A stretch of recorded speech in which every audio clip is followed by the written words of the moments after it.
yung probability.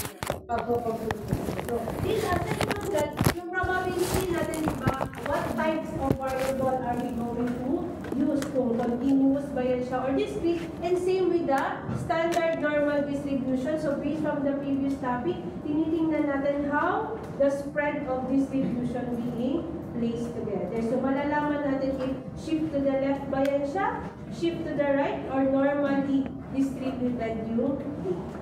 Okay? So, as for the distribution, dito, it is also known as yung mga frequency distribution natin. So, listing of observed or actual frequencies of all the outcomes of the experiment or of an experiment that actually occurred when experiment was done. So, dito, you can classify yung mga frequency distribution natin to classes or frequency talaga. So, let's say for example, frequency distribution, check natin, ilan ba yung boys and girls in that data or in that section? Same dito sa 2E, ilan yung boys? 1, 2, 3, 4, asan pa? 4 na lang. 4 na lang talaga kayo na, wala na yung isa. Okay, so, 4 na boys and ilan yung girls? Ganun. So, ilan yung nabilang mo? So, you obtain by counting sa ano yung type of variable yan siya. That is, discrete yan siya na classes ay na frequency natin. So, kung ilan yung number or actual number in that area, yun yung frequency distribution natin. So, aside from that, sa classes naman, let's say for example, in BMLS, i-divide natin yan siya ilang classes, i-group ninyo yan siya. So, meron tayong first year, meron tayong fourth year, may third year, may second year. So, ilang first year? 5.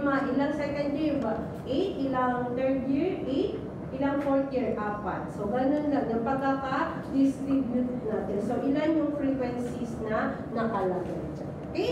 Next naman is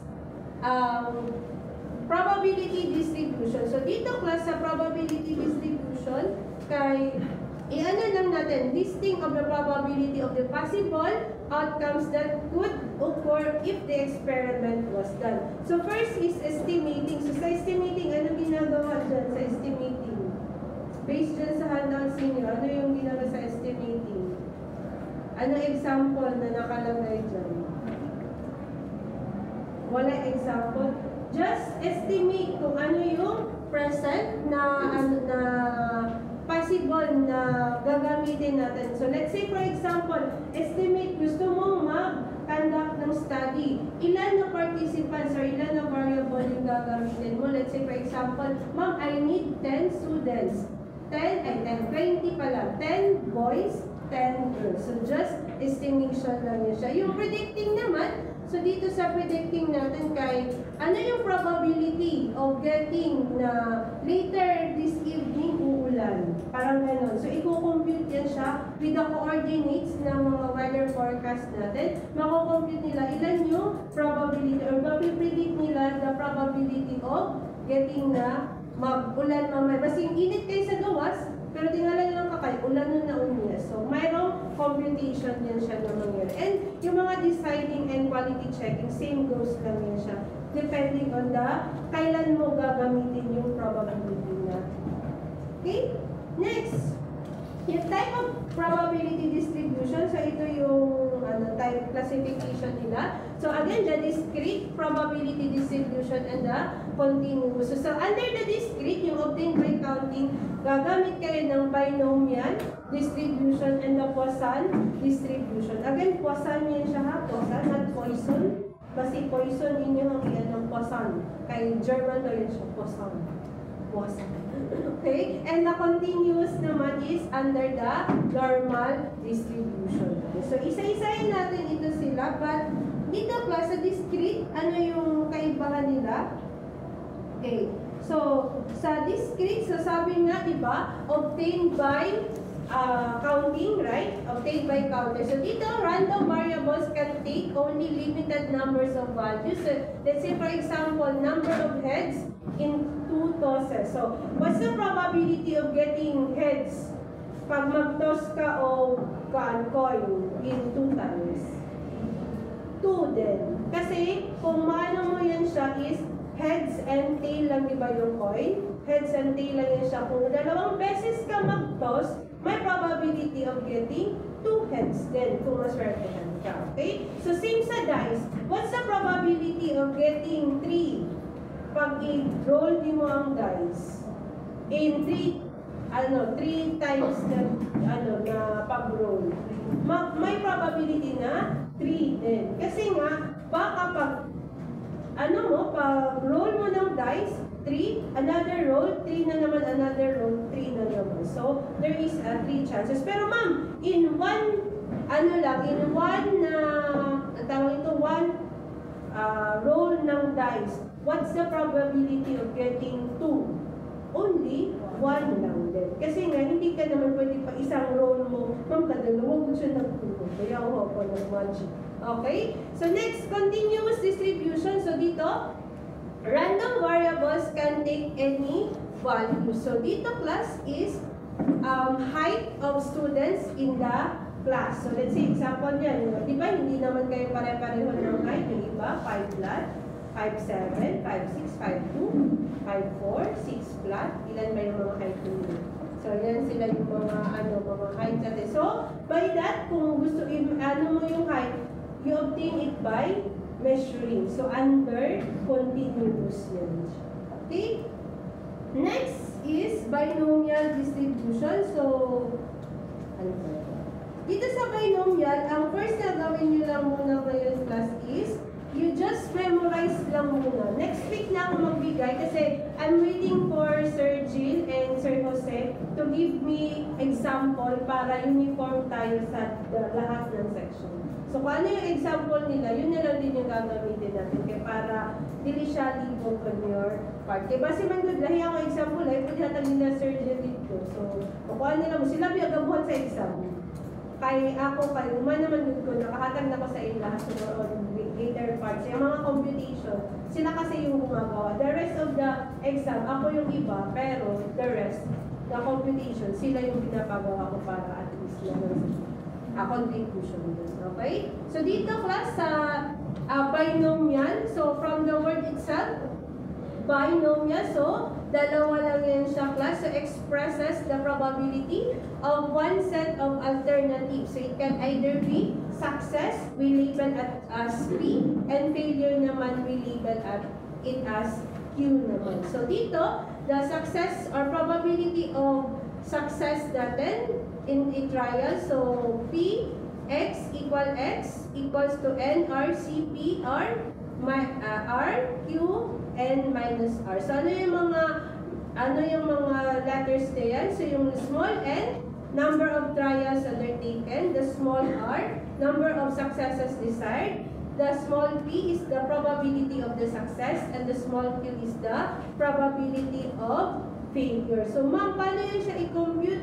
Later sa calculator, pwede natin yan siya gamitin. But as of the moment, hindi talaga ako magbibigay ng data kasi para uniform tayo. Yung binibigay ko na data sa inyo kay uniform lang yun siya sa other section. So, I'm waiting for Sir G. Sabi niya, next week na lang daw mag-compute ko.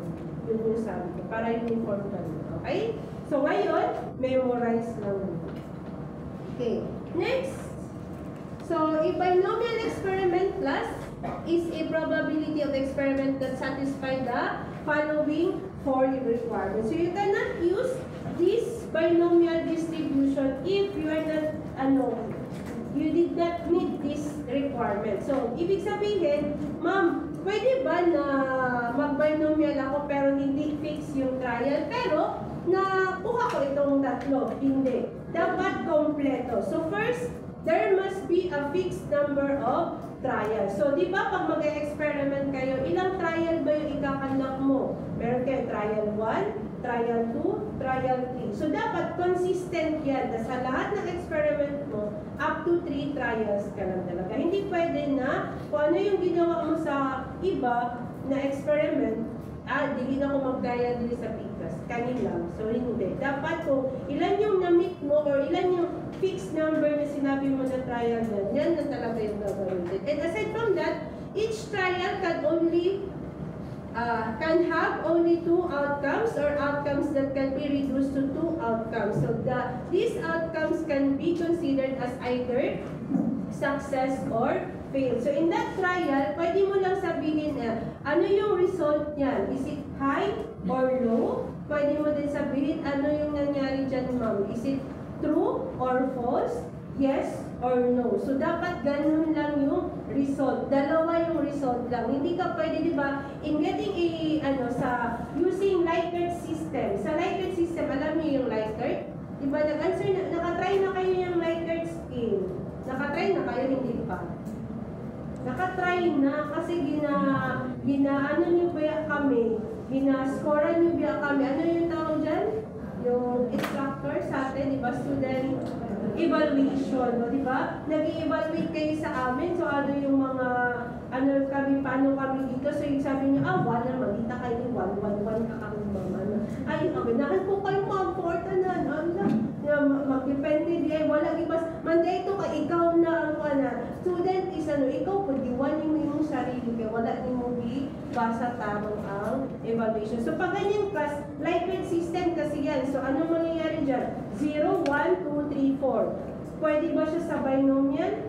Hindi. Kasi nga, dapat yung sa binomial, dalawang result lang. Hindi pwede yung, meron tayo din yung tinatawag natin na likely to happen, this likely to happen, will happen, or it happens. Ganun talaga na process. So, hindi yan pwede sa binomial. Dapat yung result, dalawa lang. From the word itself, by. Again nga, pag by, ibig sabihin, dalawa. Okay? The outcomes of each trial must be independent of one another. So, independent means they can stand alone. So, let's say, for example, sa trial 1 mo, most of the result came out kay success sila. So, pag success sila, hindi ibig sabihin na pag success na yung trial 1 mo, dapat yung trial 2 mo, success na din. Hindi ganon. Dapat, depending on the result sa trial 2 mo, hindi siya affected by the result of the trial 1. So, kung ano yung result ng trial 1, X na yun siya, next na po trial 2, anong result? Depende, ma'am, sa activity good na mo sa round 1, success siya sa trial 1. Pero sa trial 2, kaya na-failed na. So, saan mo na siya? Okay lang, kasi they are independent with one another. I-measure natin yan siya, i-compute natin yan siya.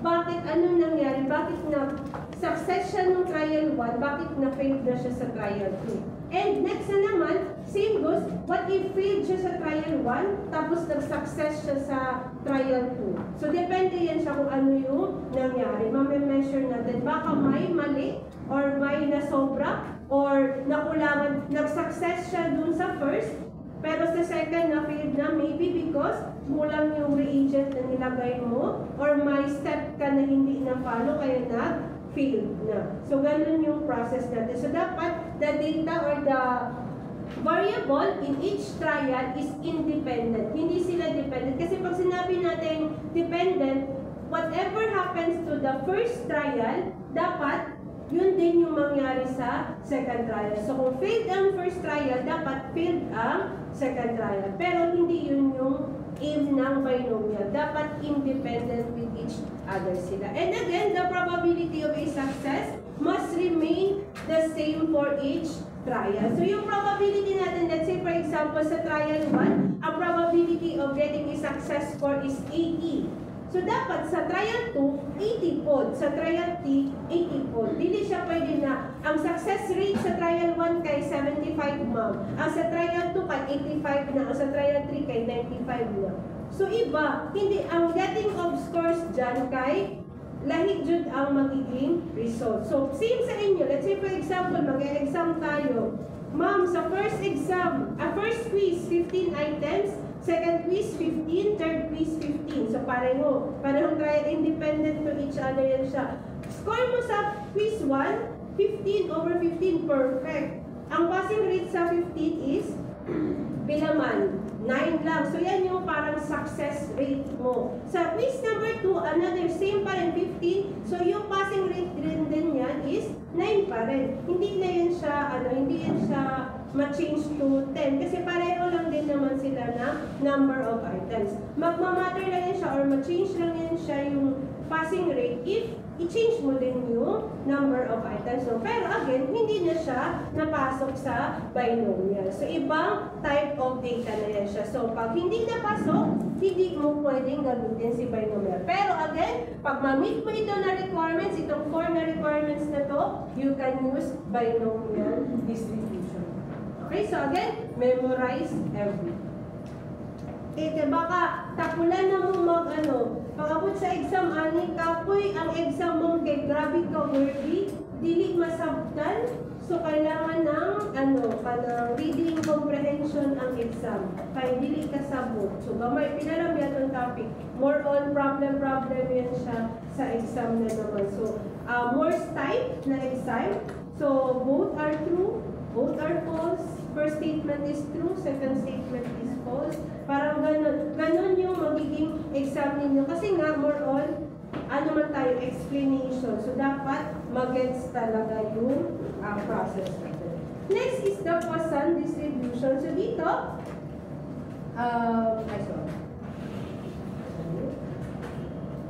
okay. So, when there is a large number of trial, but is small probability of success, so binomial calculation becomes impractical. So, si binomial, okay lang na dito kung gamay lang ang sample or gamay lang ang trial. What if up to 10 trial na siya, ma'am? Tapos, ang success rate kay nalang sa 20%.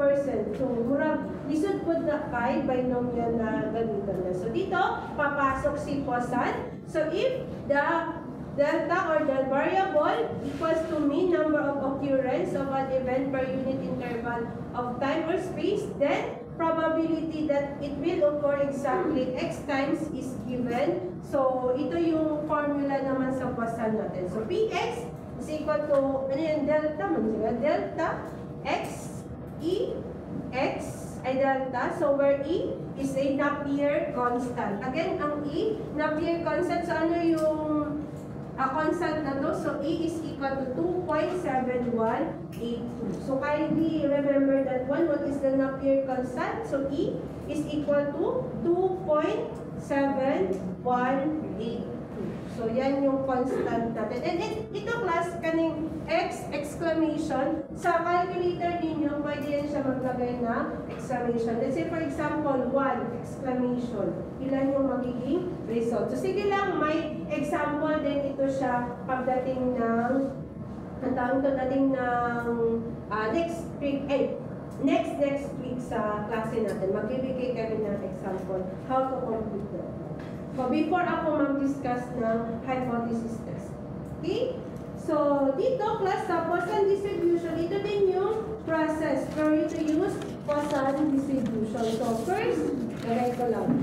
The occurrences of the events are independent. So, the occurrence of an event in an interval of space or time has no effect on the probability of a second occurrence of the event in the same or any other interval. So, theoretically, an infinite number of occurrences of the event must be possible in the interval, and the probability of the single occurrence of the event in a given interval is proportional to the length of the interval. So, in any infinite simile, was small portion of the interval, the probability of more than one occurrence of the event is negligible. So, again, class, in this process, depending lahat ng interval natin or lahat ng ginawa nila is independent with each other and depende na lang yan siya on the occurrences of that interval to happen. So, malalaman nyo na kaagad kung Poisson ba yan siya if larger yung number of distribution na ginagamit or larger yung interval or variable, while kay binomial, dalawa lang talaga yun siya. Okay, so yan yung difference sila. Pareho silang discrete type of probability distribution, but si binomial, yung result niya, 2. Si Poisson, more. 3 or more variables yung ginagamit. Okay? Next, dito papasok si normal distribution. So, based on the picture, yes, mean equals to median equals to the mode. So, dito class, diba, based on our previous discussion, the Gaussian distribution natin is similar from the left and right. So, kung ano yung data sa left, yun din yung magiging data sa right. So for the normal distribution,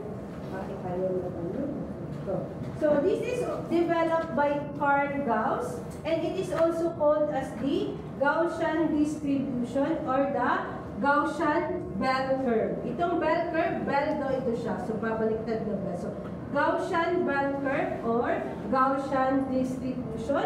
So it is symmetrical, unimodal, or one peak lang yan siya. So sa peakness class, ano yung tawag natin sa peakness ng curve? Ano tawag dito? The cortusis. Okay? If you want to know the peakness of the bell curve, check the cortusis. But if you want to know the distribution, check the symmetry naman. If it is shift to the left or shift to the right. So sa cortusis, pag mababa yung peak, ano tawag natin dyan? Mababa. Platycardic. Pag mataas, leptocortic. Pag normal, mesocortic. So wag niyo kakalimutan, baka hindi siya lumabas nung prelim, sa midterm siya mo sunod kasi same topic lang naman, connected to each other naman siya.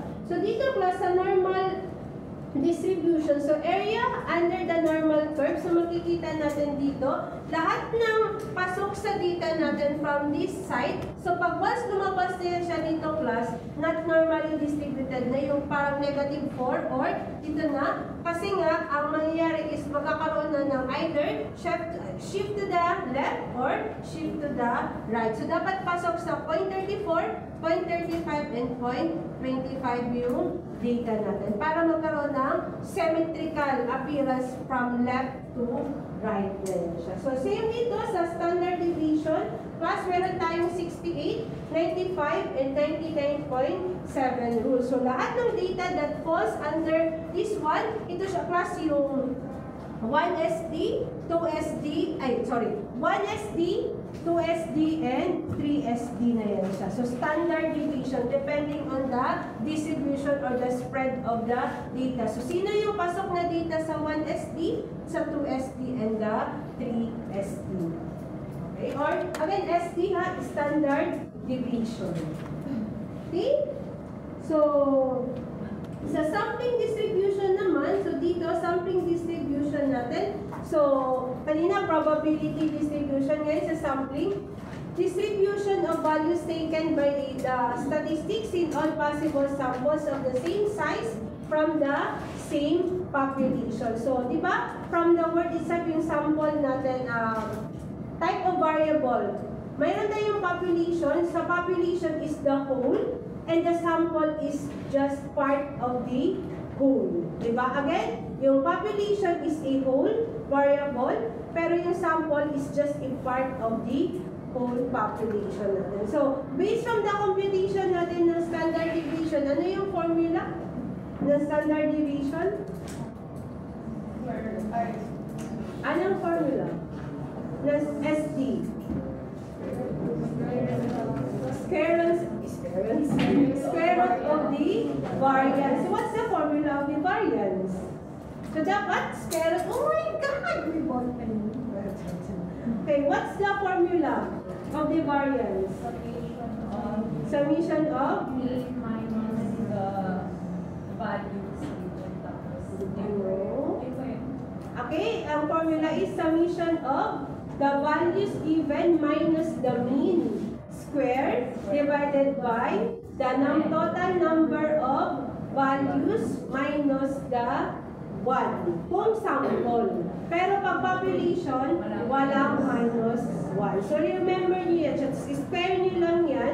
That's the standard deviation. Okay? So, tightly remember that one. So dito sa population distribution versus the sampling distribution, ito yung ano nila, yung distinct distribution involved. First, population distribution. So dito, gives the value of the variable for all the individual in the population. While the distribution of sample data shows the value of the variable for all the individual in the sample, and the sampling distribution shows the statistic value from all the possible samples of the same size from the population natin. So let's say for example, there is 100 na population natin. So, paano mo yan siya i-compute? Check mo yung sample data kung ilan lang yung given that. And after, i-check mo na naman is how many samples are present in that sampling distribution natin. Di ba, meron tayong mga types of sampling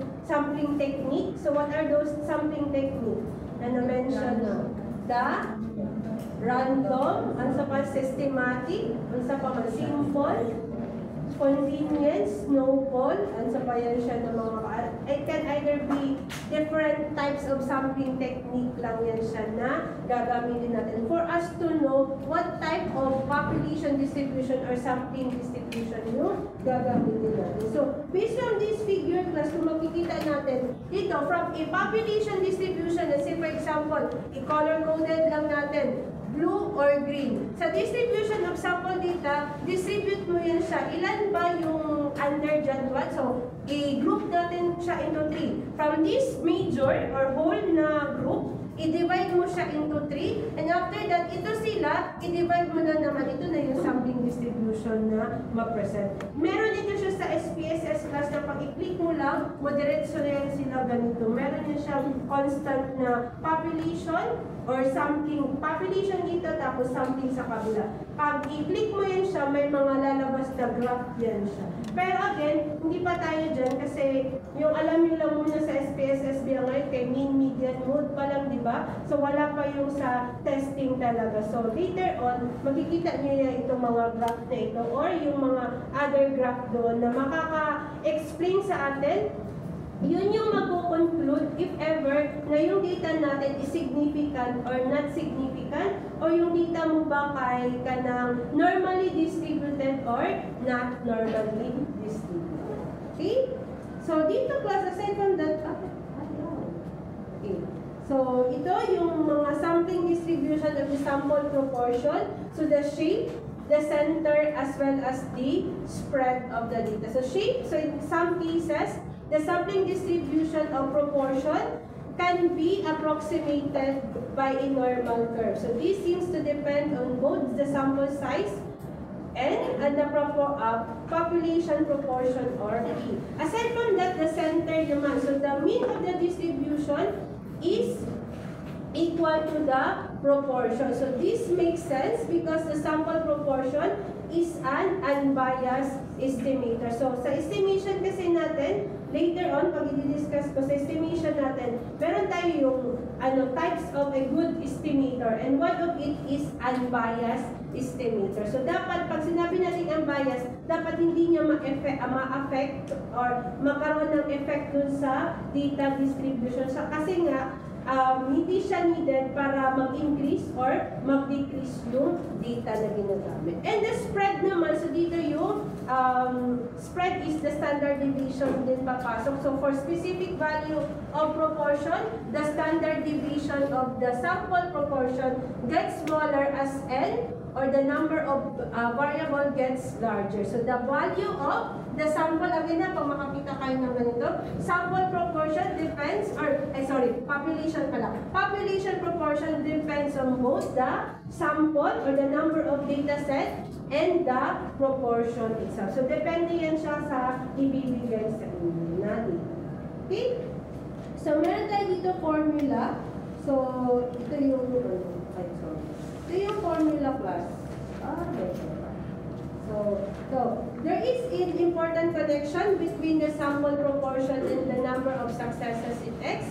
So dito class, proportion is equal to the count of success in the sample divided by the sample size. So pila ba ka-success? Mga yung X. Tapos yung sample size naman kung ilan yung sample natin, which is the small letter L. So dito class, so example, choose the sampling distribution of size N from the population size, which is yung sample size natin yung small n and the population size is yung big N naman. So with proportion of successes, let proportion be the sample proportion of success. So the mean distribution of the sampling distribution of S is mean equals to P. So again class, hindi ito maintindihan kasi walang example Kaya daw make example next week kayo may data na. Yung data kasi, ayoko kasi mag-isip ng number class. No, may hirap mag-isip ng numbers. Yung ilan yung number na ilalagay ko. Para similar lang tayo sa the rest of the section. Next week nila. Kasi sila man daw din next week pa daw. So, at least next week na lang. Hindi kasi sila nag-meet din. Ni sila Sir Jim, sabi. So, yun na lang. Same goes dito class sa dito sa centered. So again, talking about the mean and the standard deviation lang dito. Depende. So pag data, yung makita ninyo yung ito na makita ninyo dito. So this is population. Pero pag S, sample lang yun. Okay? So same goes dito sa mean natin, distribution.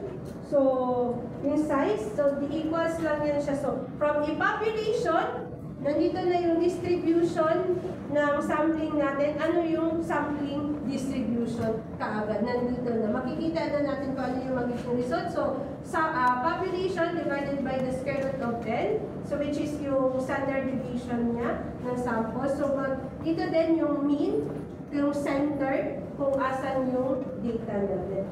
And after that, yung from a normal naman. So, suppose that a population is normally distributed with the mean and standard deviation, then the sampling distribution of mean has a normal distribution with mean and standard deviation. So, dapat normally distributed lang yun siya. So, provided that the 10% condition is met pa rin. So, sige lang, bigay lang kami ng example.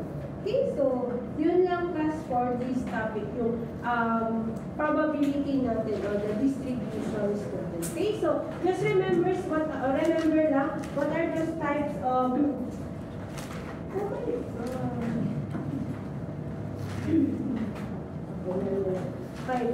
what type of distribution, yung types, the Poisson, the binomial, as well as the normal distribution, as well as the sampling distribution. Kasi dalawa yun siya. Frequency distribution and the sampling distribution. Okay? Okay, next topic. Okay, next is ito siya. Okay. Next is the estimation naman tayo. So, introduction to inferential statistics. So, last meeting natin, we discussed about descriptive statistics, right? So, mainly just describing the data by using summary measures, tables, graphs, or word itself to describe the data. Now, as for this topic naman, introduction to inferential statistics. So, pag sinabi natin inferential, so this provides a means for drawing conclusions about the population given the data actually obtained from the sample. So, they allow a researcher to make generalization to a larger number of individuals based on information from a limited number of subjects. So, ito class, they are based on probability theory, the statistical inference, and the sampling distribution. So, by using this theory, statistical inferences, and sampling distribution, malalaman natin class if those data are significant or not significant. So, depending on the amount or the value of the P, the probability value, again, yung P value natin. So, ilan yung normal, ilan yung P value? Normal. The para masabi natin na na-meet natin yung criteria, yung p-value is nasa 0.05. So, pag greater than 0.05, unsa man, significant, not significant. Greater than. It is, unsa man. Greater than 0.05, unsa man, p-value. Unsa man, sige, kayo, mag-try sa ako.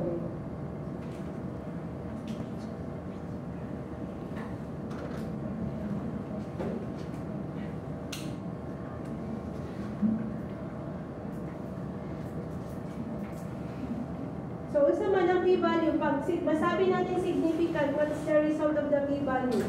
Greater than or less than?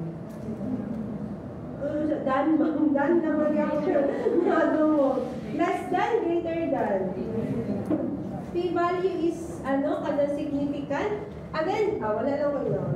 Full pen ako nagalagay. Ang p-value kay 0.05. So pag greater than 0.05, is it significant or not significant? That is not significant. Okay, pag greater than. Pero pag less than 0.05, that is significant. So let's say for example, ang result sa data mo, nalagyan ka doon ng 0.000. Masama na, is it less than or greater than? Sa 0.05. Less than. So, unsa ang result? Significant or not significant? Significant. So, pwede mo nang sabihin na the result is significant. So, ganito yung inferential statistic. We check the probability of that value, if it is significant or not significant. Huwag mong isabi na insignificant, hindi insignificant. Ang ano natin dito kay significant or not significant. Okay? Yun yung ano natin, process. Okay? So, sa probability theory, so dito class, ang ano lang natin is the basis for decision making, statistical inference. So, dito it refers to a large number of experiences, events, or outcomes that will happen in a population in the long run. So, likelihood and chance are similar terms lang na. So, what are those likelihood to happen, or what are the chances of that outcome to happen? So, depende na lang yan siya. So, examples are usually based on tossing a coin and finding heads or tail, and the probability are statements of likelihood expressed in values from 0 to 1 lang siya. Either 0 or 1 lang talaga ito. 0 ba? So, again, probability, the number of outcomes divided by the total possible outcomes. So, sa dice, kay 1 over 6, depende kung ilang dice yung gagamitin mo. So, example ma'am, 2 dice yung ginamit mo. What's the probability of getting the sides na 2? 2 din, kasi 2 yung dice. Pero ilan yung total possible outcome na possible na malagay mo dyan? 12 yan siya. Kasi dalawang dice man yan siya. So, 6 man yan sila. So, 12. 2 out of 12. Okay? Next, dito sa statistical inference. So, dito sa statistical inference class, kay statistics enable us to judge the probability that inferences or estimates are close to the truth. So, dito class, ginagamit dito yung mga yung mga statistical tool natin, like yung t-test, the person R correlation, yung mga analysis of variance, dyan na yan siya papasok, yung mga statistical inference natin. So later on, sa lab natin sa inyong laptop, kay compute tayo ng t-test din. So paano i-compute yung t-test and paano i-compute yung mga types of t-test na present dyan. Okay? So sampling distribution are theoretical distribution developed by mathematicians to organize statistical outcomes from various sample sizes so that we can determine the probability of something happening by chance in the population from which the sample was drawn. So they allow us to know relative frequency or probability of occurrence of any value in the distribution. So again, class, yung sampling distribution kanina, di ba, napakita ko na from population distribution to the distribution of sample to sampling distribution din siya. So, depende kung ano yung i-measure natin. Now, proceed tayo for the estimation. So, sa estimation class, meron tayo yung, it is a type of statistics whose calculated value is used to estimate a population parameter. So, dito class, a particular realization of an estimator or types of estimator natin. So, the point estimate and a interval estimate natin. So, class 4, sa research kasi, again in research, kaya nga nag-research tayo kasi we try to estimate ano yung mga possible results na present dyan. So, dito class, sa estimator, ito yung sabi ko kanina, na properties of a good estimator is unbiased. Dapat hindi affected, consistent, and relatively efficient or precise yung sample natin. So, in a sample or in the process of control, kung mag-work kayo sa laboratory, meron tayong tinatawag natin yung mga quality control wherein we check the accuracy and the precision of the data. So pag accuracy, how close, yung accuracy, yung bias natin, how close the data is. Pagka precise, asan sila, paano sila ka ng present to nila ako. Every time na maggagawa tayo ng result, how precise is the result from one sample to another sample. Kasi pareho example, ito na row, nagpa-test. Dapat healthy individual sila, healthy lang din yung result. Pero nagkabuang ang machine, wala na sunod sa control. Ibig sabihin, hindi na siya precise. So, ano mangyayari dyan? Yung result, pagka bias siya class, bias, nagkumpul-kumpul lang yan, pero precise in one area. Pero, bias siya, pero imprecise din. So, dapat, pag ganito yung result mo class, perform another control. Kasi yung result mo, hindi yan siya quality. Okay, hindi magiging quality yung result. Pero, yung goal natin kasi dito is unbiased and precise. So, pag dapat ma-hit niya talaga yung bullseye dito. Kasi malalaman mo man, ma'am, nagsunod na ang control. Yan na sa lab, pagtatanungin. Guys, madali ang testing kasi hindi pa napasok sa control. Ibig sabihin, meron kang control value, yung ginawa ninyo, di ba, sa project ninyo, di ba? Tama, remember yung paggawa ng project? Sa project ninyo, meron kayong high, meron kayong low, meron kayong normal. So, dapat, within that range sa normal mo, pasok doon yung control. Kasi meron tayong control, meron tayong standard na data. So, pag wala na sunod dito ang result sa control, ibig sabihin, hindi pasok yung control mo. So, ganun siya sa laboratory. Sige lang mo, balik na po ni pag-abot ninyo sa clinical chemistry. Kanighapon na pero ang nakabutan na dili the accuracy. Accuracy na accurate or inaccurate na yan siya. So, depende na yan siya sa but in research, again, dapat precise and unbiased talaga. Okay? So, dito sa estimation natin, meron tayong methods of point estimates. So, the methods of moments, maximum likelihood, and the Bayesian. Okay, Bayesian yung methods natin. So, sa methods of moment, advantage, this is the simplest approach for constructing an estimator, but the disadvantage is usually not the best estimator as possible. While for the maximum likelihood naman, before an experiment is performed, the outcome is unknown. Di ba, pag magkakanda kayo ng experiment, hindi naman kayo hindi naman kaagad, alam ko na mangyayari dyan, ma'am, mamatay dyan ng ilaga, mapagutaman ako, sure dyan ka. So, dapat yan siya. Pero, probability allows us to predict unknown outcomes based on known parameters. So, pwede mo sabihin, ma'am, using this type of, type of drug, meron kasi siyang possible na makapatay sa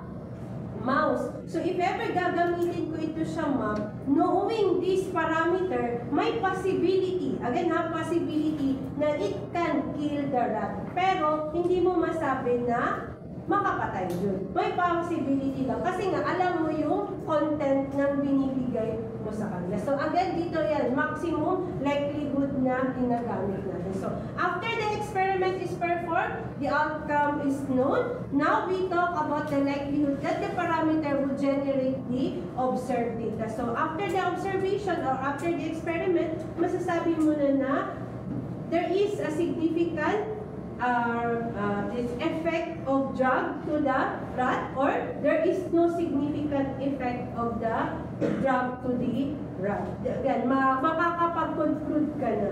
Sasabihin mo na, ma'am, using this type of drug, it can kill bacteria. Are you sure? Because ma'am, ito na parameter nagsasabi pwede daw. Possible, pwede. So after conducting experimentation, may result ka na, nakapatay dun sa bacteria. So pwede mo naman sabi, there is a significant effect of the drug to the bacteria. So depende kasi di ba, red din siya, relationship, effect, and differences. So if you want to know the differences among you, much for me, no, there is a significant difference. So, dapat i-check mo po ang compatibility. So, doon, ma'am, paano? Check the significant difference. dinidiffer ba mo sa each other or not? Ma'am, there is no significant difference. Kasi, excuse me, meron kaming relationship. O ganun, papasok na naman. Is there a significant relationship? Yes, ma'am, kasi match kami pareho. So, ganun. Pag sabihin mo there is no significant relationship, then magkaiba yung one variable sa isang variable. So, i-relate nyo lang para mas maintindihan natin yung process. Again, sa statistics, yung tatlo lang talaga. The test of relationship, the test of effect, and the test of differences. So, if you want to check the relationship of one variable to another, then gagamit tayo ng person-R correlation or the Asperman-Rho correlation. Pero pagka differences, doon na papasok si t-test, the analysis of variance. Ang sa effect, depending on the topic. So, pwede yan siya hindi yan siya na dapat t-test talaga. Yung gagamitin natin, either regression na yung gagamitin natin dyan. Either multiple or simple regression na napapasok. So, a test of effect kasi answerable by yes or no. So, may a significant effect ba? Yes or no. Ganun na. Okay? So, side sa Bayesian naman, Bayesian perspective is different. So, the parameters are random variables with probabilities assigned to particular values of parameters to reflect the degree of evidence for that value. So, dito kay Bayesian, depending on the probabilities assigned na lang yan siya na ginagamit natin. And, another is itong mga interval estimate. So, na-discuss ko na ito yung mga confidence level and confidence interval, di ba? Kailan natin ginagamit ang 90% confidence interval? Na-discuss ko na siya previous. 90% confidence interval, kailan siya ginagamit? Yes, using large population. And 95%? No. 95%, that is the most commonly used, particularly in research. Diba? And ang 99% confidence interval for clinical trial yan sila. So, yan yung mga confidence interval na to. So, specific interval estimate of a parameter determined by using data obtained from a sample and by using the confidence or specific confidence level of the estimate. Kasi dito sa level class, pwede natin sabihin kasi na in 10 samples, meron kang 95% confidence interval. So, pwede mo masabi na sa 10 dyan, I'm expecting na dapat 8 or 9 kay positive, isa lang ang negative. Parang gano'n, 8 or 7. Yan siya na sample ang positive. Okay? Pero pag gagamit tayo ng 90%, pwede lang yun siya either parang 6 lang or 7 ang magpa-positive. So, tatlo yung negative. Pero pag 99 plus, pwede na, perfect na siya 10 or pwede mamali ka, isa lang. So, dapat may small number of error. So, pag 99 confidence interval, pila ang error? Pila ang error sa 99% confidence interval? 1% error lang. Pag 95, 5% error. Pag 90, 10% error din siya. So, mas malaki yung error, hindi mo masabi kung effective ba or hindi. Kasi nga, malaki yung number of samples kasi. So, from that sample, ma'am, kanina research kayo, nakandak sila kay daghan man good. So, I want to know if how effective it is. Gagamit ako ng another confidence level. Yung ginamit kasi nila kay 90% lang. Ako, gagamitan ko ng 95. Gaano ba siya ka-effective na yun? So, depende na yun. Yan yung parang, pag magtitingin kayo ng gap, what's the research gap? Diba, tatanungin kayo, magkakanda kayo ng research. What's the research gap? So, sasabihin mo kaagad na, this type of research kasi, ma'am, they utilize 90% confidence interval, which is very big na siya. It can cause a lot of error. So, I'm trying to use 95% confidence interval to lessen the amount of error expected in that area. So, pag ganyan, mas malaki yung confidence interval, yung confidence level niya. So, ibig sabihin, mas maganda yung ma-generate na. So, sa species ninyo, most likely kay mga naka 95 confidence interval ang SPSS. Minsan, i-change lang natin yan siya pag nag-mention sa problem na the researcher utilized 90% confidence interval. So sa SPSS ninyo, i-click jud ninyo na 90 lang. Pero pag wala na mention, ang SPSS, ano na yan siya na 95% confidence interval. Okay? So, yun lang class for this topic. Okay? So, questions, clarifications? Okay, wala. Okay, ay, sorry.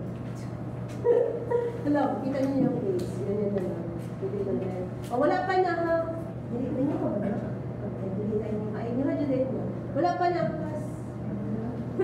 Wala pa yan. Hindi pa yan, ano, hindi ka. Sa mga na-record ko pa lang yan. Sa mga na-record ko pa lang yan, hindi pa yan. Okay, so, itangalin na lang natin yun. Delete mo lang.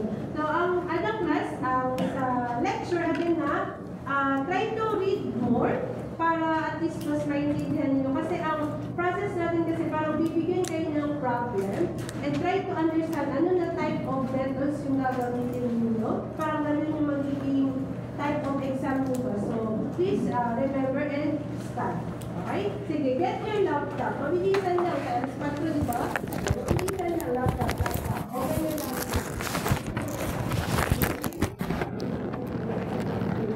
Open your laptop. So, ito yung answer key sa exam ninyo. Tama ba yung answer niyo? Sige go. Get your laptop. We try to compute this one. Para at least alam ninyo ngayon. Ma'am, kulang man itong time last time na. Try na niyo. Sige, check ninyo. Sige, sabihin ko, open your laptop para at least tayo, makasabay-sabay. Open SPSS. Sino walang laptop nila? Wala laptop na. Wala kang laptop na naman nun. Sila mga masibang napunta ka rin mo. Magkakasig ka mo.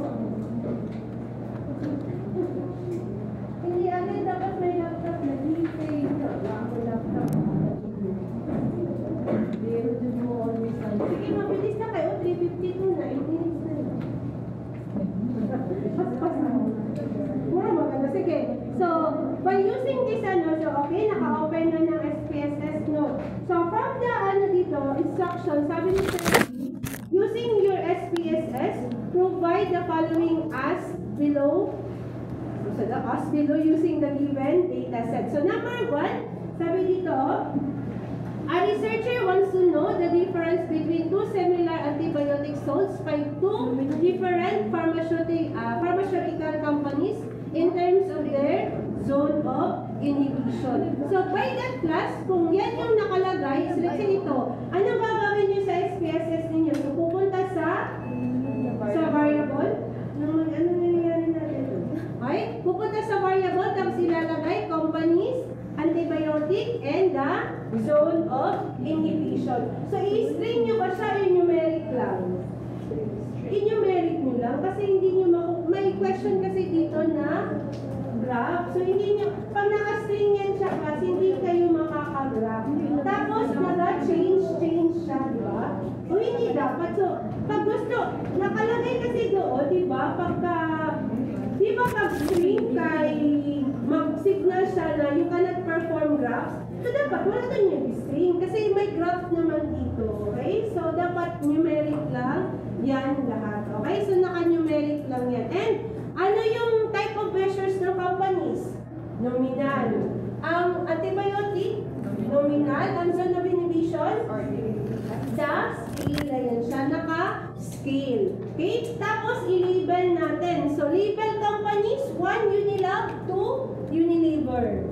Or pwede din, ma'am, what if 1 na ako kay Unilever, 2 na ako Unilab? Okay lang. Wala yung, walang change. Basta, ma-follow mo lang yung, natin. And, same antibiotics, i-label, XXP or FQs yan siya na type of antibiotic. Okay? Unilever. Okay, ano natin? Unilab and Unilever. Ganyan siya. Okay, sa 20 yan siya, no? Next, example, nalagay nyo na. Ito, nalagay ko ha. Ganyan. Makita nyo ba dyan? Hindi na siya makita. Laban lang. Basta 20 ito siya. So 10 kayo nila, 10 kayo ni liver. Tapos, baliktad. Ay, hindi. Kayo na bahala. Sulat. Okay.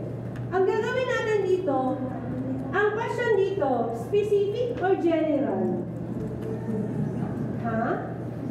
Naka-specific. So, ano dapat gawin? Split file. So, again, mag-split file dapat. So, okay, nag-split file kayo? Hindi.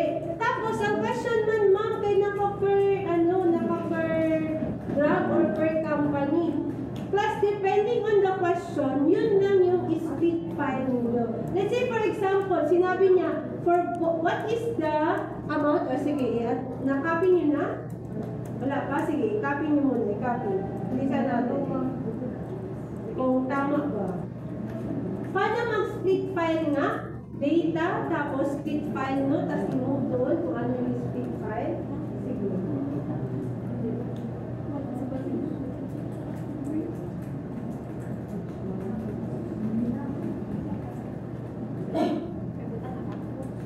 Okay na? Okay na? Again na 1 to 10 Unilab. So again. So first, basahin ko ha.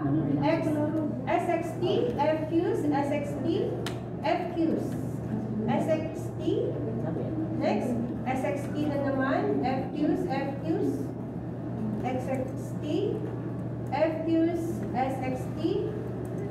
SXT, FQs, FQs.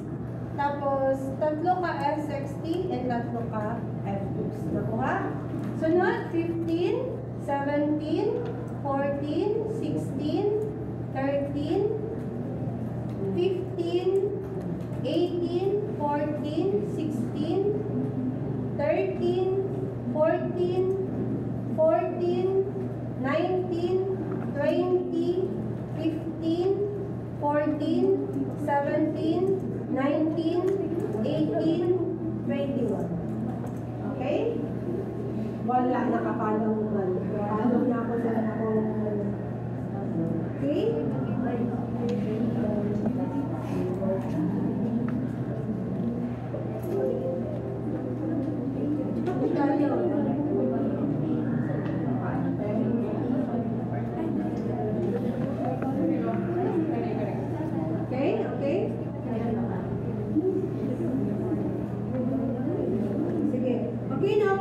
Nasulat na ninyo. So, question number 1. Dito class, ang question kay. Okay? So, solve the zone of inhibition. Use the 2 decimal places only. So, zone of inhibition. So, mean, ang nakalagay dito kay mean, median, mode, XXT from Unilab. So, ibig sabihin, specific siya, di ba? So, both ang split ninyo, ang company and the Unilab. So, kasi dito, XXT of Unilab, tapos FQs of Unilab. So, dapat split file yung dalawa. The company and the antibiotic. Yun yung split file ninyo. Pero dito, class, pag nakalagay dito, class, ang question man ko diri kay, what is the XXT for both companies? So, babalik ka na naman sa split file, tanggalin mo yung company. Kasi gi-both man siya. Ang first na gagawin nyo, split ninyo yung company and antibiotic. Pareho para magkaiba-iba. Pag sinabi both companies, so, ang split na lang kay ang antibiotic na lang. Kasi ang company naka-general na siya. So, ang antibiotic na lang dapat. So, balik ka na naman sa split. Remove the company, maiwan sa antibiotic, tapos okay na naman, analyze na naman, makikita mo na kaagad dito na siya. Kaya yung iba, namamali dito na part. Okay? Tama sila doon, tapos namamali.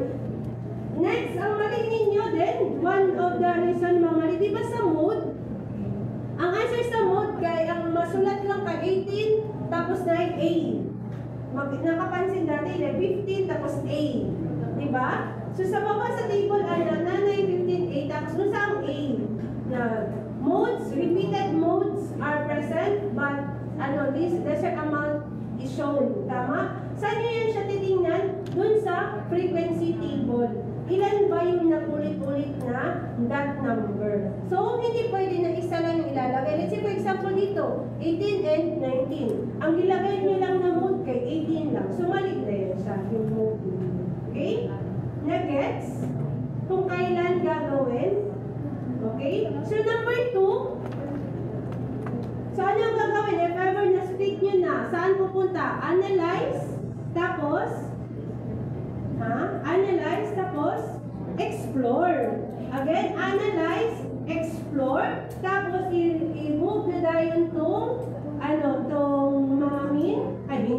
company, and, kung saan tawag ka na? Explore, hindi frequency, explore. So, the factor list, kay ang companies, diba? Tama ba? Okay, ang antibiotics, tapos ang zone of inhibition kay sa dependent. Okay? Okay? Again? Okay, tapos makikita nyo na yung result dyan.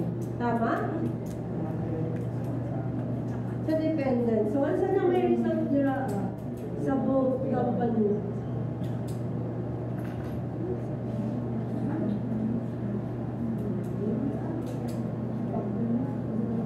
The mean. Depende din sa kung ano yung magiging result niyo. Ay, napano ko.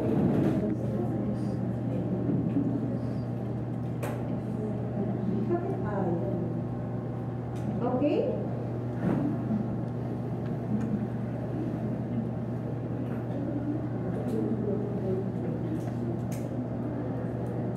Okay, class, nakuha. Tapos ito, so yung graph, dapat ganito din yung makita ninyo na graphs. Okay? So, histogram, normal curve of obtuse. Again, ang nakalagay dito, draw the histogram together with its normal curve of obtuse for both companies. So, both companies yan siya. Nakuha, na-gets ninyo, paano na mag-split file? Kasi baka next time, mag-split file na naman, wala na po yung explore. Nakalimot na sa ano.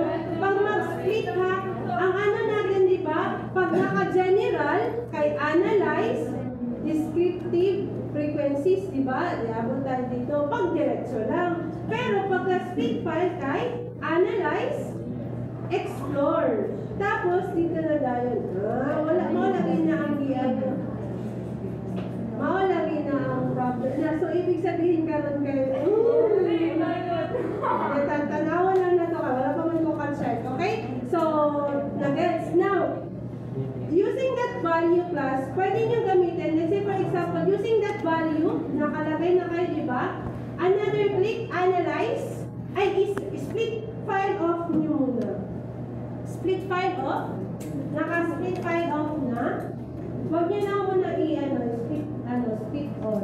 Later na pagka yung question specific. Again na, general muna tayo para marunong sa marunong. Okay? Okay, naka-general na. So, mama, paano tayo magpo-compute ng t-test? So, using this data class, this is an example of one sample t-test. Kasi nga, meron kayong zone of inhibition from the zone na, yan siya class. Let's say, for example, ang normal na zone of inhibition kay 20. Example lang ha, hindi yan siya totoo. 20 yung normal, ito yung result mo. So, from one sample, meron ka na generate na result. So, that is an example of one sample t-test. Ma'am, i-compute ko daw, ma'am, kung significant ba yung result. Paano natin malalaman if significant itong result na zone of inhibition? Compute for one sample. Paano? Analyze. Compare means one sample t-test. Again, analyze. Compare means tapos one sample t-test. Tama? Tapos ilipat si zone of inhibition lang. Ilipat si zone of inhibition sa test variable. Tapos, okay. Okay. Tapos, sa result sa table.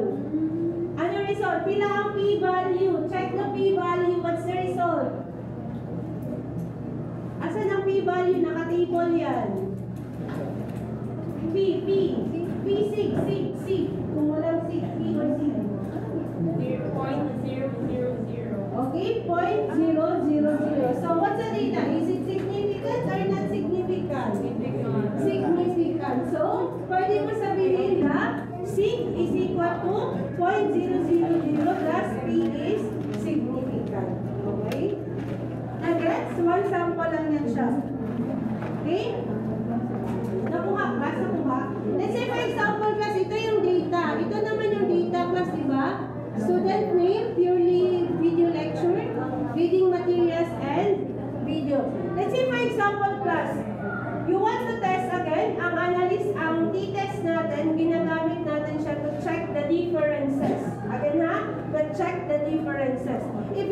check the difference between lecture video and the reading material, knowing this is independent with each other. Again ha, iba ang lecture video, iba ang reading material. So pag independent with each other and you want to check the difference, click the independent sample t-test. So using this data, i-click mo lang itong dalawa, independent sample t-test. So paano? Analyze, compare means, tapos ano siya, kanang independent sample t-test yan siya. Pero again, hindi naman ito yung nakalagay. Sige lang, bibigay ako example next week lahat na example. So you bring, next week pala.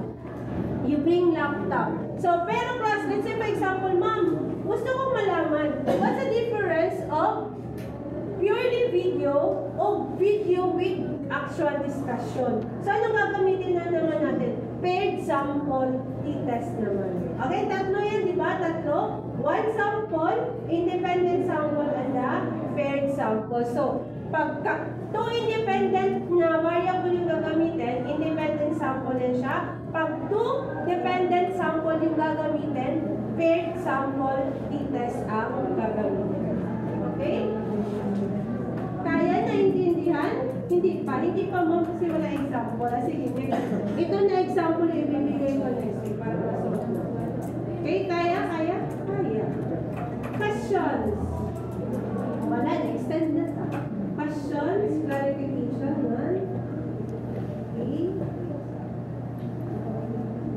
Okay, check ko yung attend guys kayo. Nakalimutan ko mo check kanina.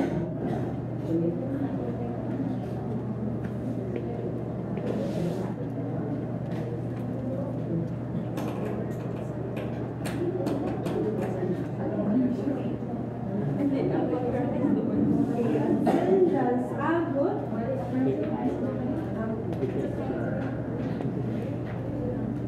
Okay, alfabeto. Aliado, ayunan, baktol, bangis,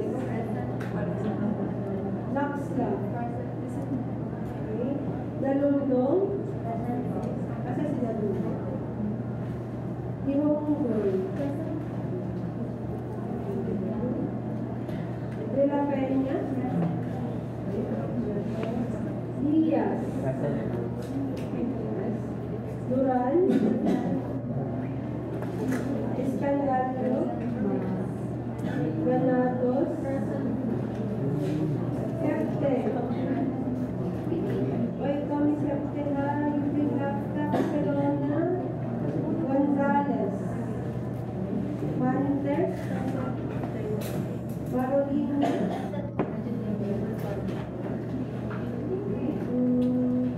Masalde, Matalandang, Maximo, Nani, Orozco, Milano, Felipe, Ramos, Rosete, Recalde, Sapi,